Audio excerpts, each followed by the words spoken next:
Hello friends, સ્વાગત છે તમારું મારી યુટ્યુબ ચેનલમાં। આજે આપણે બનાવીશું એકદમ ટેસ્ટી અને ચટપટો એવો વેજીટેબલ હાંડવો, જે નાના મોટા દરેકને ખૂબ જ પસંદ આવે છે। તો ચાલો જોઈએ આપણે તેની રેસીપી।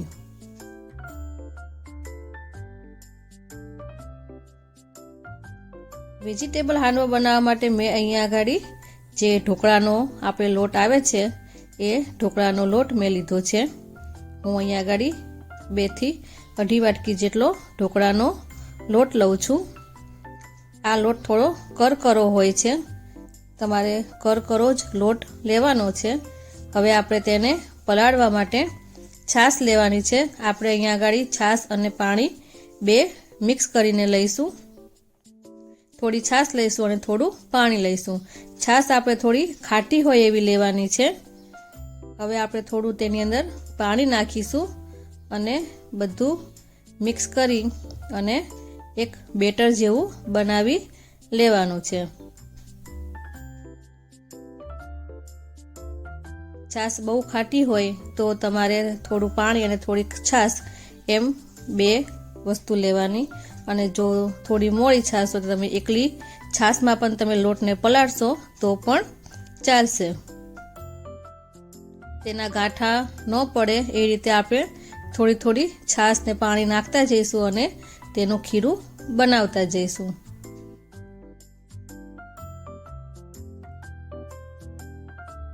તો તમે જોઈ શકો છો કે આ રીતનું આપણે તેનું ખીરું બનાવી લેવાનું છે। બધું બરાબર મિક્સ કરવાનું, જેથી તેની અંદર કોઈ ગાંઠો કે લમ્સ ન રહી જાય। તમે જોઈ શકો આટલી આપણી તેની કન્સિસ્ટન્સી રાખવાની છે। આપણું ખીરું બનીને તૈયાર થઈ ગયું છે। આપણે તેને ઢાંકી અને 5 થી 6 કલાક માટે આથો દેલાવવા માટે મૂકી દેવાનો છે।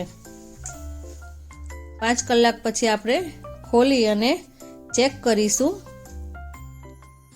તમે જોઈ શકો છો કે ઝીણા ઝીણા બબલ્સ જેવું દેખાય છે ઉપર, અને તેને આપણે આમ સેજ હલાવશું તો તેની અંદર જાળી જેવું આપણને દેખાય છે। તો આપણો આથો સરસ મજાનો આવી ગયો છે અને લોટ પણ આપણો થોડો ફૂલી ગયો છે। તમે છાશ નાખી અને તમે એનું ખીરું બનાવો તો જલ્દીથી આથો આવી જાય છે। ખીરું આપણું સરસ મજાનું થઈ ગયું। બધું આપણે બરાબર હલાવી અને મિક્સ કરી લઈશું। એકવાર બધું આપણે બરાબર હલાવી લેવાનું છે। હવે આપણે તેની અંદર નાખવા માટે શાકભાજીમાં મેં એક ગાજર છીણી લીધું છે, ડુંગળી છીણી છે અને દૂધી લીધી છે। દૂધીને પણ મેં છીણ કર્યું છે, અને આદુ લસણ અને મરચાંને મેં વાટી લીધા છે। હવે આ બધું શાકભાજી આપણે બેટરની અંદર ખીરામાં આપણે ઉમેરી દઈશું। તમે આની અંદર તમારી મનપસંદના શાકભાજી તમે તમારી રીતે નાખી શકો છો। તમે આની અંદર વટાણા પણ એડ કરી શકો છો અને લીલી મકાઈ પણ તમે નાખી શકો છો। હવે શાકભાજી બધા આપણે તેની અંદર મિક્સ કરી લઈશું।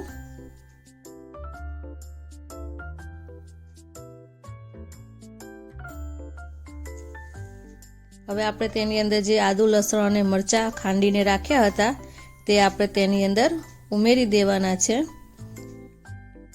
આની અંદર બધા શાકભાજીને આવતું હોય છે, એટલે આ હાંડવો ખાવામાં પણ એકદમ હેલ્ધી છે। જો બાળકોને શાકભાજી ન ભાવતા હોય તો તમે આ રીતે તેને ખવડાવી શકો છો। હવે આપણે તેની અંદર લીલું લસણ એડ કરીશું અને થોડા કોથમીર નાખીશું। તમે મેથીની ભાજી તમને પસંદ હોય તો તમે મેથીની ભાજી પણ આ સમયે તેની અંદર નાખી શકો છો। લીલું લસણ અત્યારે શિયાળામાં આવતું હોય છે, એટલે તમે લીલું લસણ નાખો તો એનો ટેસ્ટ એકદમ સરસ આવે છે। બધા શાકભાજીને ખીરાની અંદર મિક્સ કરી લેવાના, અને તેની અંદર આપણે મસાલા કરીશું।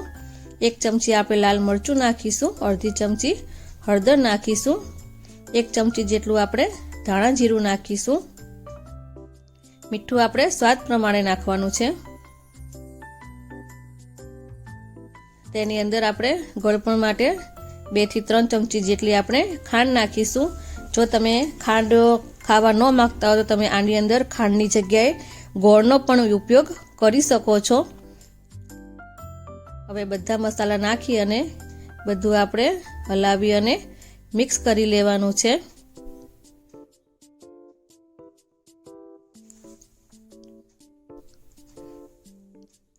આ બધું મિક્સ કરી અને પછી આપણે એને 5 થી 10 મિનિટ માટે રેસ્ટ આપવાનો છે, જેથી દૂધી એનું પાણી છૂટી જશે અને ખાંડ પણ ઓગળશે, એટલે આપણું થોડું જે ખીરું છે એ ઢીલું થઈ જશે। હવે આપણે આને ઢાંકી અને 10 મિનિટ માટે આપણે રેસ્ટ આપીશું। 10 મિનિટ પછી આપણે ખોલી અને ચેક કરીશું તો તમે જોઈ શકો છો કે પહેલાં કરતાં આપણું ખીરું છે એ થોડું ઢીલું થઈ ગયું છે। એટલે તમારે જ્યારે તમે બનાવો ત્યારે ખીરું કઠણ લાગે તો પણ તમારે પાણી નહીં નાખવાનું, કારણ કે દૂધીનું અને તેનું પાણી છૂટે એટલે આપણું ખીરું એકદમ પરફેક્ટ થઈ જશે। હવે આપણે તેના ઉપર માટે વઘાર કરીશું। એના માટે એક પેનની અંદર આપણે 2 થી 3 ચમચા જેટલું આપણે તેલ લઈશું।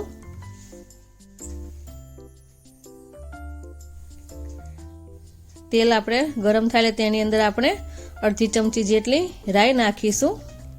રાઈ ફૂટે એટલે તેની અંદર 1 ચમચી જેટલું જીરું નાખીશું, 1/4 ટીસ્પૂન જેટલી હિંગ નાખીશું અને 1 ચમચી જેટલા આપણે તલ નાખીશું। અડધી ચમચી જેટલો આપણે અજમો નાખીશું। અજમાનો ટેસ્ટ હાંડવાની અંદર સરસ આવે છે, એટલે તમે અજમો જરૂરથી નાખજો। હવે આ વઘારને આપણે જે ખીરું બનાવ્યું હતું તેની અંદર આપણે નાખી દઈશું અને બધું બરાબર હલાવીને મિક્સ કરી લઈશું। આપણે વઘાર કરેલું તેલ તેની અંદર નાખીએ તો પણ થોડુંક આપણું ખીરું ઢીલું થઈ જતું હોય છે, એટલે જ્યારે આપણે લોટને પલાળીએ ત્યારે લોટનું માપ પાણીનું માપનું જ રાખવાનું। હવે તેને એકદમ સોફ્ટ બનાવવા માટે આપણે 1/4 ટીસ્પૂન જેટલા આપણે ખાવાના સોડા નાખીશું અને બધું બરાબર એકદમ હલાવીને મિક્સ કરીશું। સોડા નાખવાથી આપણું ખીરું થોડું ફૂલી જાય છે અને એકદમ આપણો હાંડવો એકદમ ટેસ્ટી અને એકદમ સોફ્ટ બને છે। હવે આપણે હાંડવાની તૈયારી કરી લઈએ બનાવવા માટે। એના માટે આપણે એક નોનસ્ટિક પેન લેવાનું છે, તેની અંદર આપણે થોડું આપણે તેલ મૂકીશું।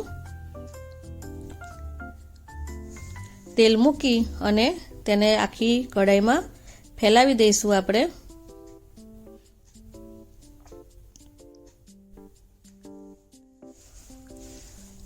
તેલ ગરમ થાય એટલે તેની અંદર આપણે થોડી રાઈ, જીરું અને તલ નાખીશું। આ પ્રોસેસ કરવી જરૂરી નથી, કારણ કે આપણે હાંડવાને ઓલરેડી વઘારી લીધો છે, એટલે તમે આ પ્રોસેસ ન કરો તો પણ ચાલે અને એનો ટેસ્ટ એકદમ સરસ જ આવે છે। હવે આપણે થોડા તલ નાખીશું અને બધું ફેલાવી દઈશું અને તેની અંદર આપણે હવે 1 થી 1.5 ચમચા જેટલું આપણે તેની અંદર ખીરું એડ કરીશું। તમે નોનસ્ટિક કઢાઈમાં તમે બનાવશો તો તમારો હાંડવો નીચે ચોંટશે નહીં અને એકદમ સરસ બને છે। આ રીતે આપણે 1 થી 1.5 ચમચા ભરી અને ખીરું નાખી અને તેને આપણે ઢાંકી અને ચડવા દેવાનું છે। 5 થી 10 મિનિટ માટે આપણે તેને ચડવા દઈશું, પછી આપણે ખોલી અને ચેક કરીશું।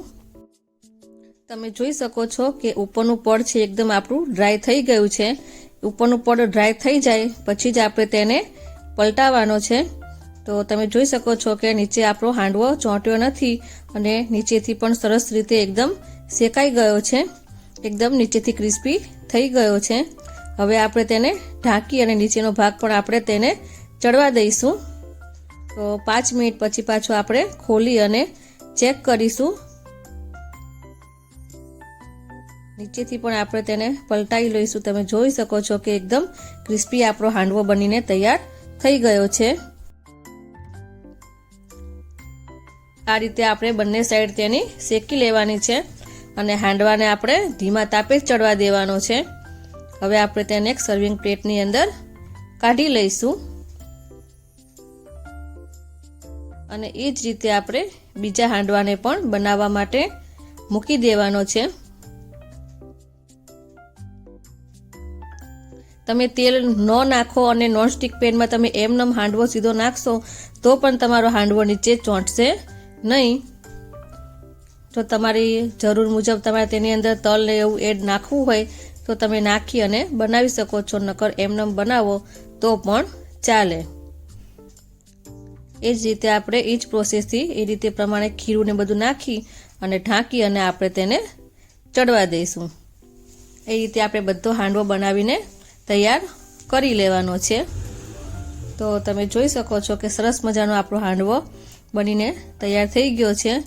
વચ્ચેથી કટ કરું તમે જોઈ શકો છો કે એકદમ સોફ્ટ અને એવો સરસ મજાનો હાંડવો બનીનો તૈયાર થઈ ગયો છે, જે ખાવામાં એકદમ હેલ્ધી છે. અત્યારે શિયાળામાં શાકભાજી બધા આવતા હોય તો તમારી મનપસંદના તમે શાકભાજી નાખી અને આ હાંડવાને બનાવી શકો છો.